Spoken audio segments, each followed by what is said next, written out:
Bonsoir à toutes et à tous, heureux de vous retrouver pour la tranche info en direct sur votre antenne Canal 10 Télévision avec au programme de cette soirée Info 10, votre journal local et régional, et nous reviendrons notamment sur le lancement de la vaccination contre le Covid-19.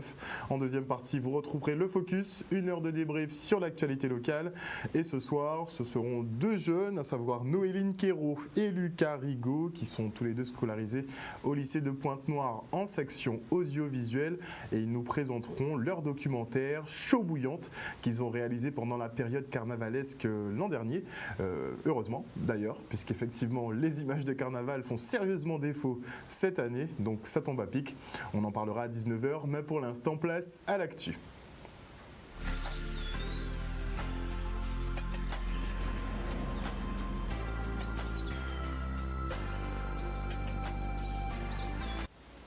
Nous sommes le vendredi 8 janvier 2021 et voici les titres de ce journal.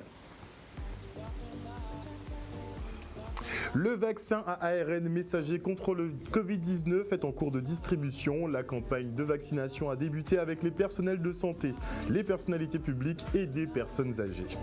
Puis nous parlerons de ce cluster qui aurait été découvert au CHU de Pointe-à-Pitre dans le service de gériatrie, un foyer de contamination qui aurait été causé par un visiteur. Et enfin, nous reviendrons sur la polémique du Temple-Hindou à Sainte-Anne avec le point de vue du maire de la ville, Christian Baptiste. Et qui plus est, ce soir, je recevrai Lucla Léon-Félix, qui est coach en finance et business. Elle sera en compagnie de Yamina Camo, qui elle est coach en développement, et elles nous parleront toutes les deux du sommet de la femme créole. Et on part directement pour le lancement de la campagne de vaccination contre le Covid-19. Présenté comme le seul moyen de revenir à une vie normale, ce traitement issu d'une technologie nouvelle est en passe de vous être injecté, si vous le désirez en tout cas. Les personnes fragiles et personnels de santé sont prioritaires. Et pour cette première session de vaccination, certains sont venus pour montrer l'exemple, comme Valérie Denux, directrice de l'Agence régionale de santé, ou d'autres par nécessité, comme Maggie. Cette dernière se fait vacciner pour qu'on lui permette de voir plus souvent son mari placé en EHPAD, puisqu'elle a un nombre de visites limité par semaine et son mari lui manque. Le reportage. Donc j'ai tenu à montrer l'exemple pour dire regardez, je ne suis pas du tout quelqu'un qui a envie de me faire du mal, pas du tout, bien au contraire. Je pense que c'est important de le faire. Moi j'ai confiance, je sais que les scientifiques sont des gens vraiment bien, ils ont bien travaillé et donc c'est ce qui va nous permettre de sortir de l'épidémie. Moi je comprends toutes ces interrogations-là, mais honnêtement, ça fait quand même, je veux dire, plus de 10 ans qu'on travaille sur la technologie de l'ARN messager, donc c'est une technologie qui est connue. On a eu le séquençage du virus très tôt en janvier par les Chinois qui nous ont donné toutes les informations. Et puis ensuite, il y a eu quand même plus de 20 000 personnes qui ont été testées. Et aujourd'hui, regardez à travers le monde toutes ces personnes qui sont testées. Donc moi, je ne suis pas du tout inquiète. C'est une technologie. Le principe de l'ARN messager, c'est comme un petit message qu'on envoie et qui s'autodétruit après et qui permet de donner juste des instructions au corps pour qu'il fabrique de la défense. Je fais partie de celles et ceux qui disent que la confiance, le mot crédit, en latin, c'est confiance. Une société ne peut pas marcher sur la défiance permanente. Et là, toutes les agences de médicaments du monde ont autorisé le vaccin. Qu'on ne puisse pas encore répondre à toutes les questions, très bien peut-être, mais la pharmacovigilance, c'est-à-dire les remontées du terrain, permettront de voir telle ou telle séquelle, telle ou telle suite. Moi, je fais confiance. C'est la vaccination qui a permis de maîtriser bon nombre de maladies, des maladies qui ont fait de très nombreux morts sur la planète. Je n'ai absolument pas peur et je pense que si nous voulons vivre assez librement, sans le masque, nous sommes obligés de nous vacciner.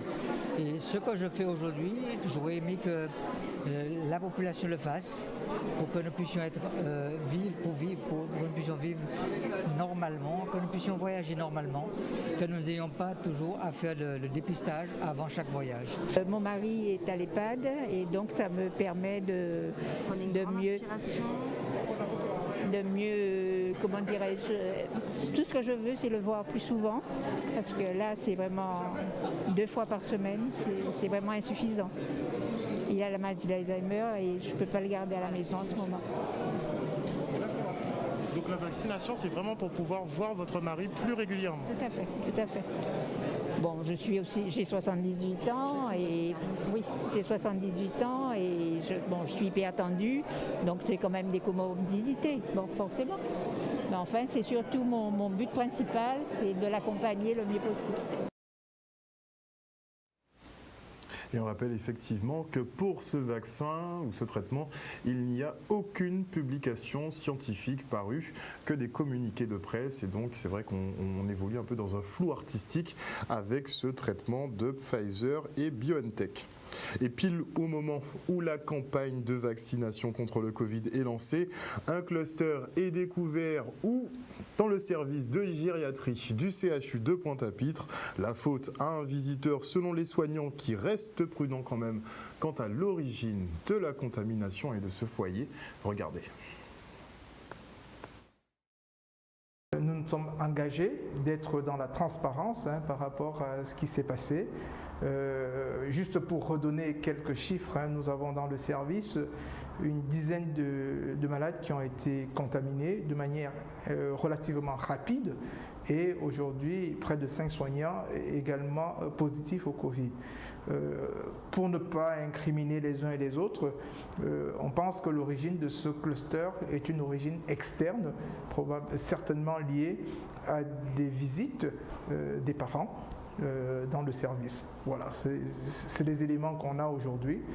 L'origine est certainement externe au service et dans le message, qui est un message fort, c'est celui de respecter les gestes barrières, de respecter les consignes et surtout un sursaut citoyen puisque la maladie est toujours là et la population dont nous accueillons est une population extrêmement fragile et ce sursaut citoyen nous permettra d'éviter d'exposer cette population vulnérable alors même qu'on parle de l'arrivée du début de la vaccination et probablement du bout du tunnel de cette maladie. Et des mesures fortes ont été prises par l'institution et nous-mêmes. Des premières mesures, c'était supprimer les visites et dont les visites sont maintenant au cas par cas puisqu'on sait que l'isolement chez la personne âgée est un marqueur de vulnérabilité. Deuxième chose, on ne reçoit plus les malades dans le service, le temps de bien comprendre et de nettoyer le service. Et la troisième chose, on va essayer de trouver un hébergement pour les soignants qui ont des familles fragiles à la maison pour que pendant cette période, ils n'exposent pas leur famille. Il y a eu une forme de lâcher de vigilance des respects de ces mesures pendant cette période malheureusement de fête, souvent liée aux visiteurs qui arrivaient dans le service. Je crois que les soignants sont conscients puisque au plus fort de la deuxième vague, nous avions une unité Covid et nos équipes étaient formées et sont formées pour pouvoir prendre en charge les personnes malades. Mais ce genre de contamination arrivait un peu de manière fortuite dans le service et d'une propagation rapide nous a un peu tous surpris, mais on met tous les moyens en place pour pouvoir contenir et il sera toujours temps de mieux comprendre ce qui s'est passé. Et notez en bref que le gouvernement s'apprête à prolonger l'état d'urgence sanitaire et ce jusqu'au 31 décembre 2021. On en aura pour toute l'année. Et dans toute histoire, il y a au moins 2 versions et c'est bien le cas dans l'affaire du temple hindou à Sainte-Anne. Pour la famille venue de Marseille, la construction est illégale et devrait tout simplement être détruite. 2 plaintes ont donc été déposées, l'une pour l'urbanisme et l'autre sur le plan pénal. Des mesures excessives pour le maire Christian Baptiste qui privilégie la médiation et le vivre ensemble. Il indique par ailleurs que le temple de Bois-Lomar est plus ou moins dans la légalité. Le reportage. Avant tout, je voudrais souhaiter une belle et bonne année à l'ensemble de nos compatriotes et particulièrement à la population sainte-annaise. De quoi s'agit-il concernant le temple hindou à Bois-Lomar-Sainte-Anne? Le pétitionnaire a déposé un permis de construire qui a été accordé le 17 janvier avec des avis favorables du préfet et aussi de la CDPNAF, la Commission pour la préservation des espaces naturels et forestiers.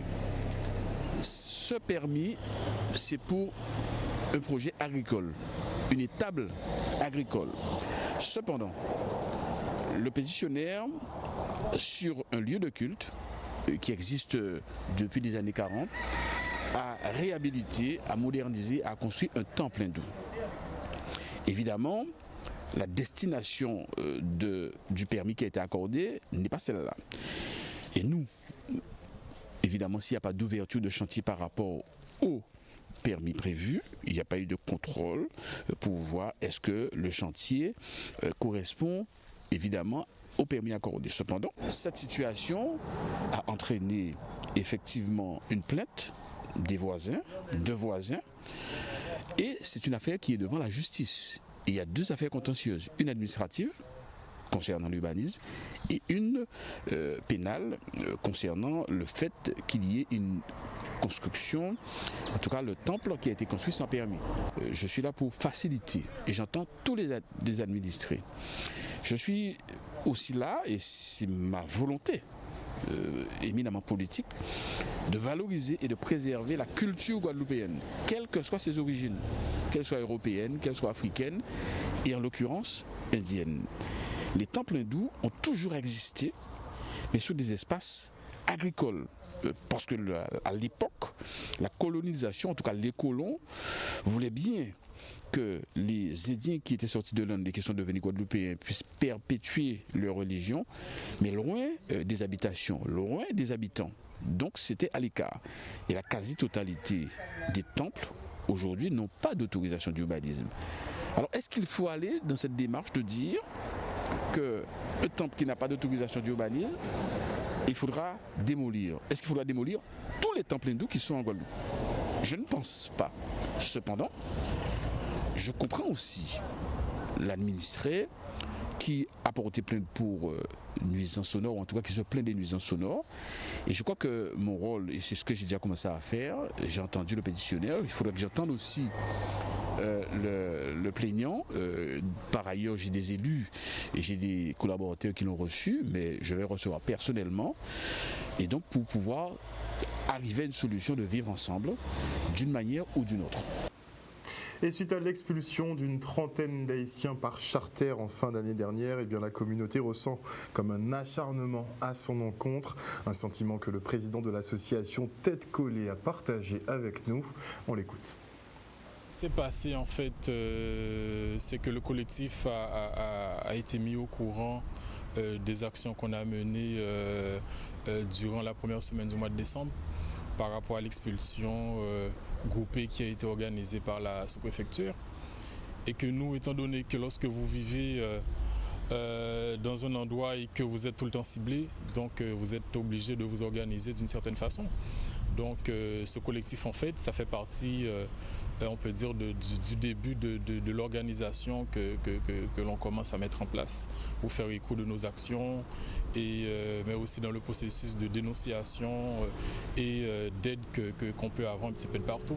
Oui, on est tout le temps ciblé, on a l'impression qu'on est tout le temps ciblé parce qu'on vit en Guadeloupe, et en Guadeloupe on a l'impression en fait dès qu'on parle d'étrangers, automatiquement on a l'impression qu'il s'agit que des Haïtiens. D'accord? Et lorsque vous avez une administration qui agit de la sorte, et aussi une certaine partie de la population, donc vous êtes obligé de vous organiser, tout simplement, pour être plus réactif par rapport à certaines actions. Donc le collectif, en fait, c'est le prolongement, tout simplement, des actions qui ont été menées. Les actions qui vont être menées, c'est déjà de rester attentif, d'accord, de ne pas laisser les membres de la communauté isolés, de façon à toujours avoir les informations nécessaires pour qu'ils puissent connaître leurs droits, etc., et réagir quand il le faut. Et visiblement, vous l'aurez compris, on a quelques difficultés à vivre ensemble ici en Guadeloupe. Nous avons d'ailleurs effectué un petit sondage sur les réseaux assez révélateur. Vous êtes a priori 63% à penser que la cohabitation entre communautés est très difficile ici. Et toujours en quête de nouveaux motifs et thématiques, la Poste de Guadeloupe lance maintenant une collection de timbres à l'effigie de nos oiseaux endémiques. Une série dévoilée au jardin de Vallombreuse à Petit-Bourg. Le reste en images.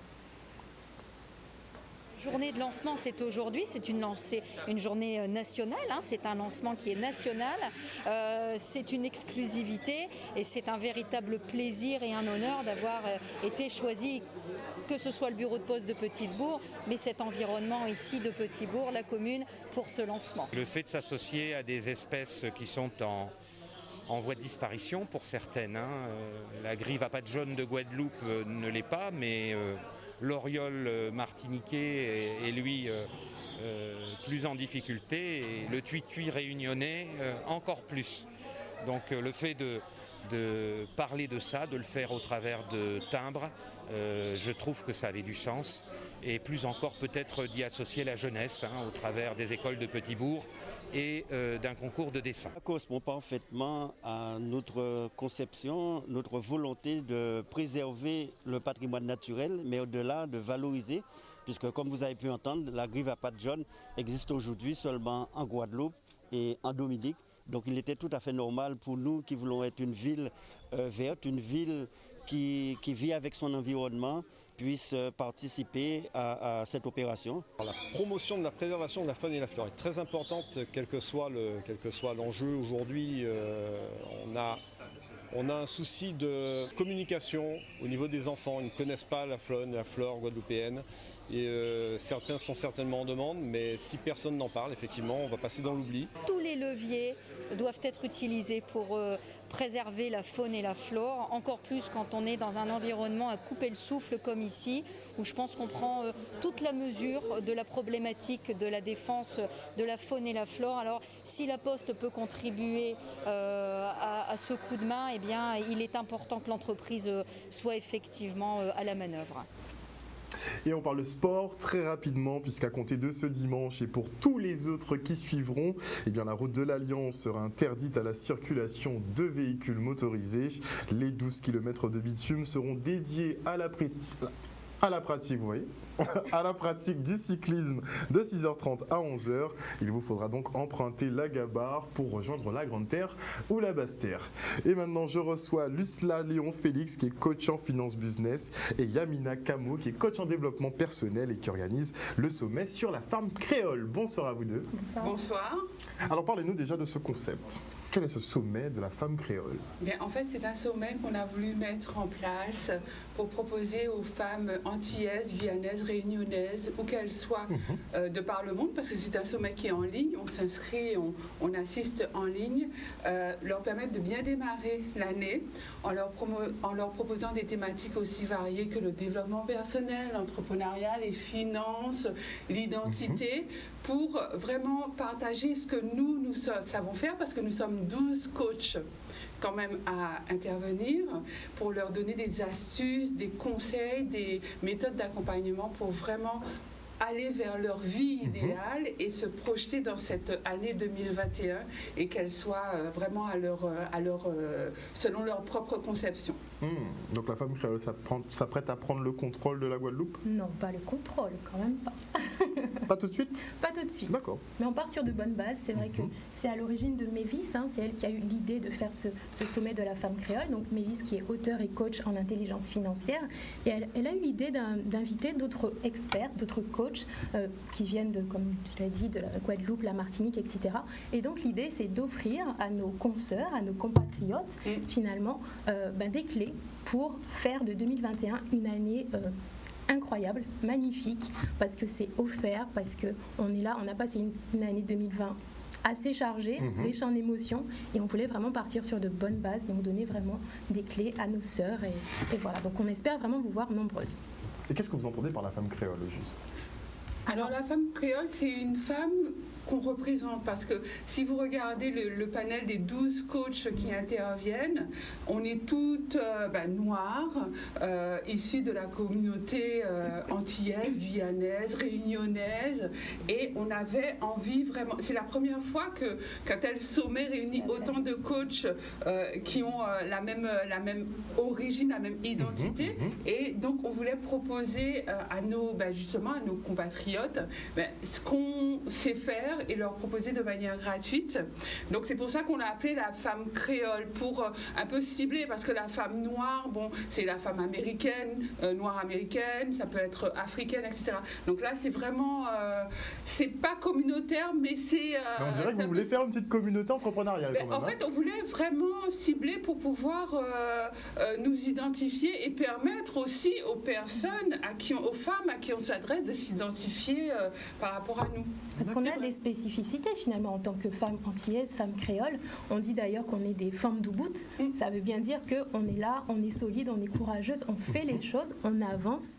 Et du coup, là, c'est d'avoir plus de clés, d'avoir des outils pour arriver à équilibrer un petit peu le jeu. Alors quand on dit que par exemple, effectivement, aux Antilles, on n'a pas l'esprit d'entreprise, vous en pensez quoi ? Alors, c'est plutôt vrai et ça a tendance à changer. Mais c'est vrai que l'entrepreneuriat, c'est plutôt un domaine qui est réservé aux hommes essentiellement, ou du moins qui attire plutôt les hommes.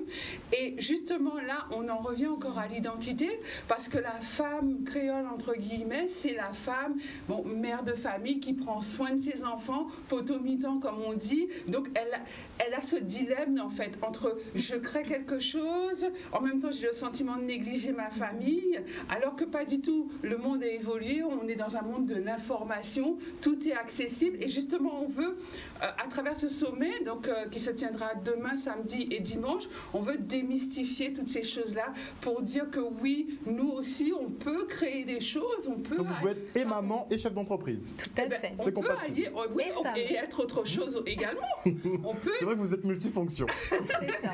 Tout est question d'organisation et surtout en fait, tout est question d'envie. Parce que l'idée, c'est de ne pas mourir avec ses rêves. De ne pas finir sa vie, arriver, je ne sais pas moi, à 70 ans, 80 ans, et se dire, ah, si j'avais su, j'aurais quand même tenté, j'aurais quand même essayé. L'idée, c'est d'aller, parce qu'il y a quand même ce premier pas, et on veut leur montrer que oui, c'est possible, en fait. On ne veut pas tous les mêmes choses dans la vie. On n'a pas toutes envie de faire les mêmes choses, mais l'idée, c'est d'aller pas à pas vers ce qu'on veut réaliser. Donc leur donner les clés pour y parvenir dans tous les cas. C'est ça, et montrer que c'est possible. Quand on voit des gens qui ont fait des choses, qui font... La représentation, c'est vrai que c'est très important. Exactement, parce qu'on se faisait la remarque, quand on était plus jeune, il n'y avait pas forcément de modèle de réussite, autre que dans le sport, la politique, la chanson. Et finalement, on voudrait, à notre humble échelle, notre niveau, avec Mévis et toutes les coachs qui seront là, vraiment montrer qu'on peut arriver à faire des choses. Et oui, c'est possible. Si c'est possible pour nous, alors c'est possible aussi pour les femmes qui nous regardent. D'accord. Il y aura des thématiques qui seront traitées en particulier ? Oui, il y a le développement personnel, l'entrepreneuriat, les finances, l'identité. La sororité. Oui. La sororité. La sororité. On va un peu arriver aux facultés américaines. Pourquoi pas.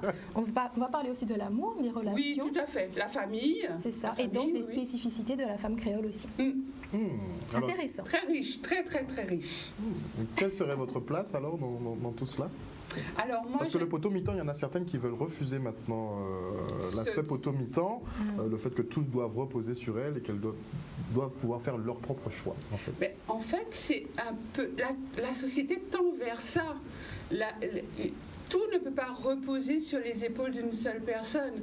Donc à l'époque, c'était à l'époque, avec ces codes, le monde évolue. Donc là, on va vers... Je pense, ça c'est à titre personnel, que la notion de femme potomitan va plus ou moins disparaître, puisque les femmes ont la capacité de gérer beaucoup de choses. Il y a des femmes chefs d'entreprise qui sont à des postes de direction, mais qui ont une famille, et qui arrivent à gérer. Alors, on va prendre peut-être l'exemple d'une femme, elle n'est pas créole, mais Margaret Thatcher, par exemple, avait une vie de famille, elle cuisinait pour son mari, enfin, elle n'était pas que Premier ministre de la Grande-Bretagne. Donc l'idée, c'est que on se rend compte que la notion de femme potomitan a tendance à disparaître et c'est l'évolution de la société en fait. Donc dans le sens qu'aujourd'hui peut-être on arrive en tant que femme à fixer des limites, à équilibrer les choses dans le couple, dans la famille, enfin voilà, mettre vraiment chaque chose à sa place, mais tout en gardant toutes nos casquettes. C'est ça. Tout en voulant oser faire les choses à notre rythme, à notre façon et avancer vers nos objectifs et se réaliser pleinement. On est aussi dans une société où on veut faire les choses, on veut réaliser ses rêves, donc on avance dans ce sens-là. Trouver l'équilibre en fait. Oui, et la femme a peut-être quelque chose de différent de l'homme, c'est qu'elle aime exceller. C'est-à-dire que... Faut pas dire ça. ça veut dire que par définition, les hommes n'aiment pas, elle a ce n'aiment côté, pas exceller. Elle veut gérer sa famille, avoir une belle famille et que les enfants soient choyés, même si elle a d'autres obligations ou d'autres challenges, ou elle fait d'autres choix à côté. Elle veut tout gérer de manière efficace, en fait. Et c'est ça qui, justement, fait que certaines femmes ont tendance à se freiner. Donc, c'est pas... oui, j'appelle ça un peu le désir de vouloir être parfaite dans tous les domaines. Ça, c'est assez féminin, quand même. Donc nous, on n'aime pas être Non, parfait. j'ai pas dit ça, j'ai pas dit ça. Nous déjà, les hommes en général, quand on se concentre sur une tâche, après bon... Oui, voilà, l'homme est plutôt monotâche. La femme a cette capacité... La femme a cette capacité d'aller vers plusieurs postes et de les faire bien. Mais il faut juste qu'elle apprenne à prendre confiance en elle-même pour oser le faire. C'est ça. C'est là où il y a beaucoup... Le clivage se fait là, en fait. Oser. Mais ça, on les a bridés socialement. On vous a bridés socialement. Mais je pense que oui, la société a fait en sorte que la femme soit cantonnée dans un rôle majeur. Et puis nous liguer aussi contre nous. Il y a aussi un mythe qui est que entre femmes noires, c'est beaucoup de compétition, on se tire vers le bas, on n'arrive pas trop à avancer. Et notamment avec ce sommet de la femme créole, on voulait aussi montrer que c'est possible de faire quelque chose tout ensemble. On a beaucoup travaillé depuis plusieurs mois pour préparer un sommet incroyable, en ligne, gratuit, et vraiment on a hâte de partager ça avec les femmes qui nous regardent. Alors justement, comment on y participe? Bon, alors, les hommes peuvent s'infiltrer ou pas? Je pense que... Bon, oui. Ça veut dire c'est un sommet qui est dédié à la femme créole, bien sûr. Il y a des hommes qui sont intéressés aussi pour pouvoir accompagner leur épouse ou leur sœur, peu importe. Donc ils sont les bienvenus. Oui. Donc vous serez le bienvenu. Il suffit de se connecter et de taper donc rentisi.com. Rentisi, c'est RENTISI.com. Rentisi. Oui, rentisi.com/femme au pluriel _du6 créole au pluriel. On va le rebalancer. Alors, rentisi.com, RENTISI.com. Alors, NTISI.com /femme au pluriel _du6 créole au pluriel.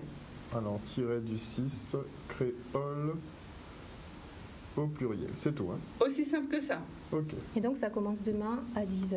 Il y aura 3 conférences chaque jour. 3 conférences samedi, 3 conférences dimanche. Donc c'est des mini-conférences qui durent 1h30 à peu près. Donc, tout à fait. Avec des questions-réponses. Okay, c'est balancé sur les réseaux. Et pour les femmes qui travaillent le samedi notamment, elles pourront accéder au replay de la journée pour laquelle elles n'auront pas pu se connecter. Merci beaucoup en tout cas pour cette présentation et l'organisation de ce colloque qui est dédié justement à la femme créole, donc la femme afro. Caribéenne, on va dire. Ouais. On va arriver à se déterminer, mais c'est vrai, il faut qu'on commence à plancher dessus pour bien se déterminer dans notre espace géographique. Donc dédié à la femme caribéenne, franchement, merci pour cette organisation. On espéra que beaucoup de femmes y participent et qu'elles justement accèdent à leurs rêves, parce que c'est vrai qu'on vous a beaucoup bridé. Je le répète souvent, on vous a beaucoup bridé. Maintenant, allez, prenez votre envol et dirigez ce monde. Merci. Merci beaucoup. Voilà, chers téléspectateurs, nous sommes arrivés au terme de ce journal. Merci pour votre fidélité. N'oubliez pas que sur Canal 10 Télévision, vous faites l'information que nous diffusons. Le journal local revient lundi à 18h30. Passez une excellente soirée, un bon week-end à l'écoute de nos programmes. Bon, si vous décidez d'aller vous faire vacciner, quand même, renseignez-vous un petit peu avant sur ce fameux traitement à l'ARN messager. Bonne nuit.